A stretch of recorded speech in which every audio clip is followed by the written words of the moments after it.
What is up, internet? Today's pretty exciting. We're gonna pull the ECU out of the 2022 Hayabusa and send it off to Chris Moore at Moore Mafia. So I'm excited to get this done. So we'll see. Seat's gotta come off. I'm hoping I can get the ECU out without having to remove any of the body work on the tail section, but we'll see how that goes.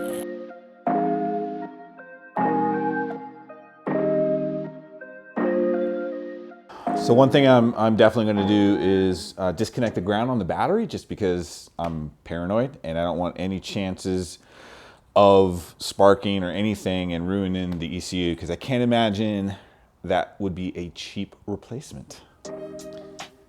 I've got the negative terminal disconnected. Now I've got a couple extra wires on mine that you are not going to have unless you've made the same modifications, but this negative terminal goes to, this negative wire goes to my USB charger up front.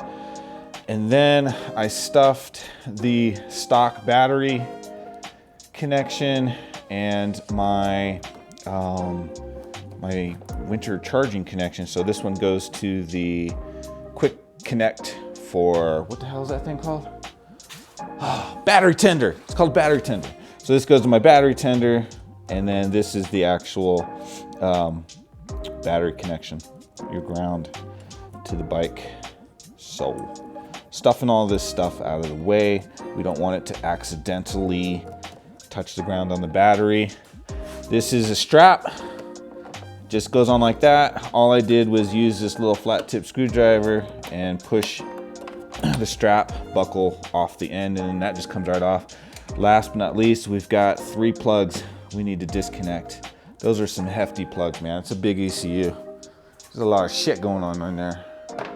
I think these tabs go down, and then the connection should come off. Boom, there's one. This one should be the same. It is.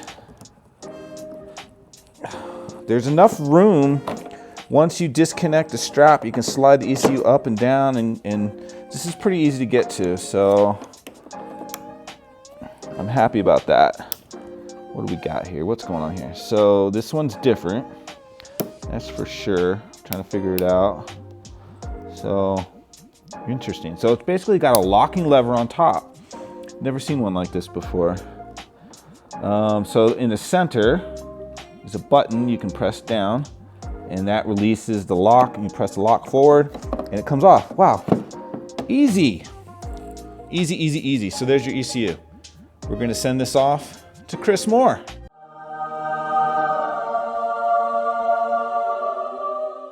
All right guys, we've got the ECU back from Moore Mafia with the Moore Mafia tattoo.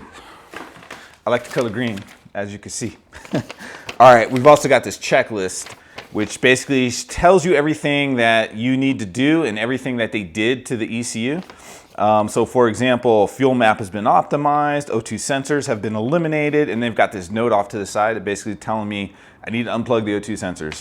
So we're gonna do that. Top speed limiter has been removed, timing map optimized, fan temps set to 195 degrees Fahrenheit. Rev limiter has been set to 11,500 RPM. Now, if you've seen any of his videos and the dyno runs he's done on the 22 Hayabusas, you know that your torque and your horsepower kind of drop off around 10,005. So unless you've made modifications to the engine to move your power band a little bit higher in the RPM range, I'm gonna shift before I get to 11,500. In fact, I'll probably leave my shift light set to what it is so that I'm shifting before that torque and horsepower drops off. And then the other thing is all restrictions removed. That's a good checkbox to have checked. All restrictions removed. And they've got some more instructions in here. So this is kind of cool. Basically, it's everything you need to do because all the lights are going to be flickering and fluttering on the 22 Hayabusa after you've had your ECU remapped. So let's get to work.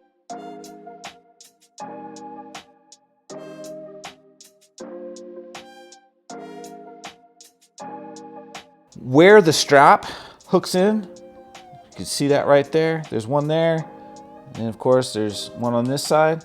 Underneath the hooks on the underside of the fender are little pieces of styrofoam that fit in there. One of them fell out. It was just laying on the floor. So there's a piece of styrofoam. The one that fell out was actually on the right side as you're sitting on the bike. they just stuff up in there, and I guess to keep water from getting underneath your seat.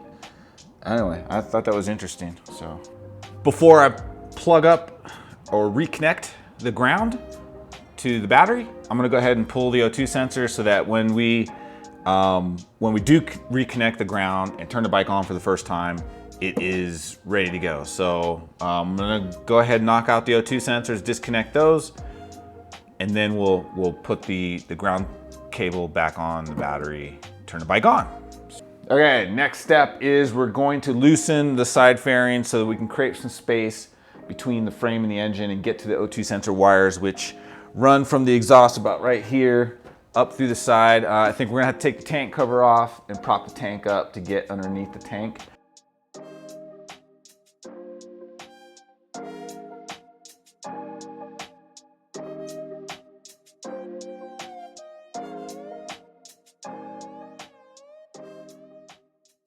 We've got both left and right side fairings loose, so we can pull it away from the frame.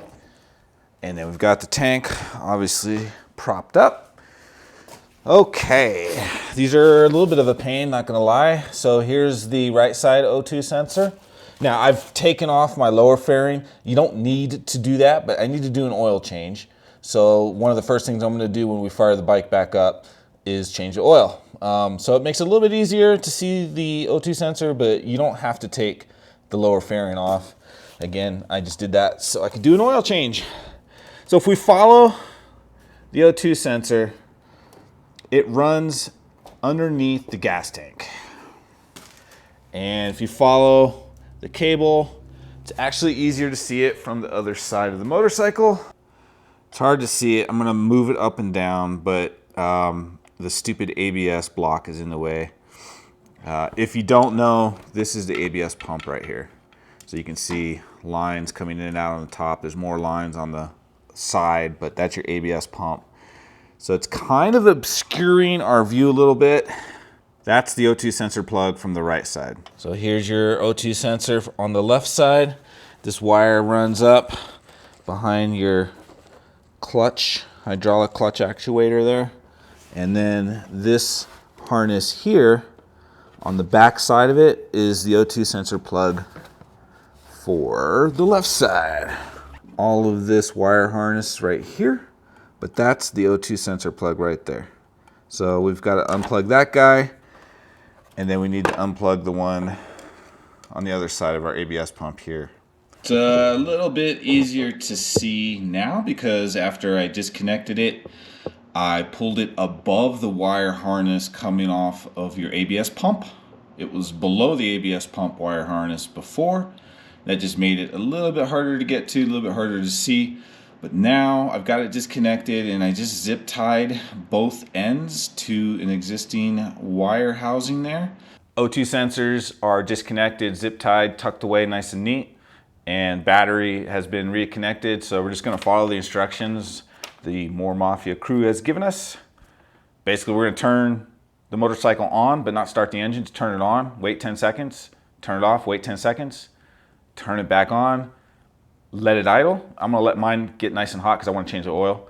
Turn it off, wait 10 seconds, and then we should be good to go and ride the motorcycle. CEL, check engine light, should turn off after 4 run cycles. I don't know if letting it idle is considered a run cycle or if, do you have to actually put miles on the bike, but we'll find out.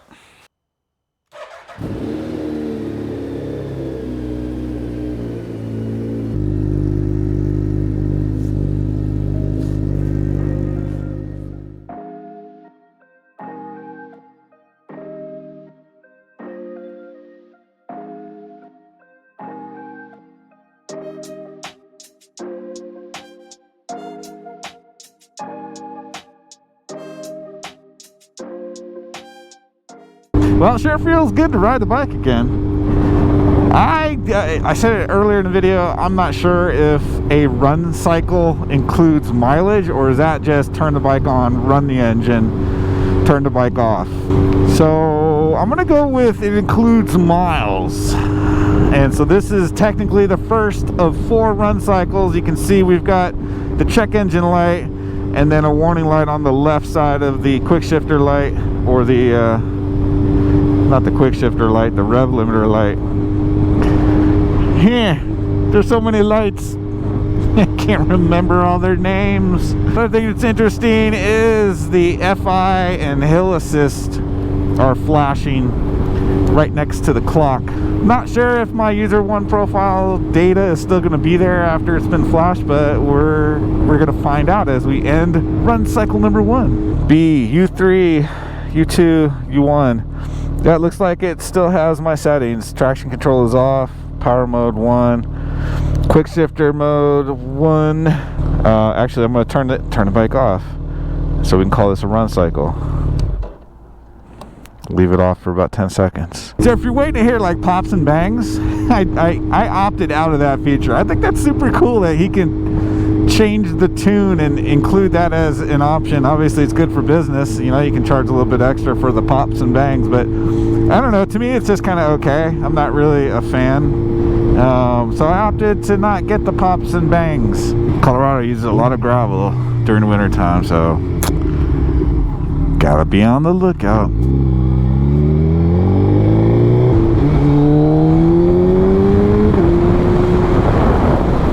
Run number 2 complete. Well, it looks like the lights all went off. That was 3 run cycles. That is actually incorrect if you count the oil change. So the first time we started the bike up, we let it get hot, then we drained the oil, then I started the bike up a second time, shut it down, rechecked the oil level, then we went for the first ride to the previous parking lot. That was the 3rd run cycle, and then we rode from the previous parking lot to this parking lot. That was 4 run cycles. So exactly what the Moore Mafia crew said, 4 run cycles and your check engine light turns off, which means apparently a run cycle does not include actually putting miles on the bike. We've got a gorgeous day today, man. This is it's a lot of overcast and clouds. It'd be nicer if it was just full of sunshine, but the temperature is like mid 50s, so oh, there you go. Air temperature 60 degrees. Pretty freaking phenomenal.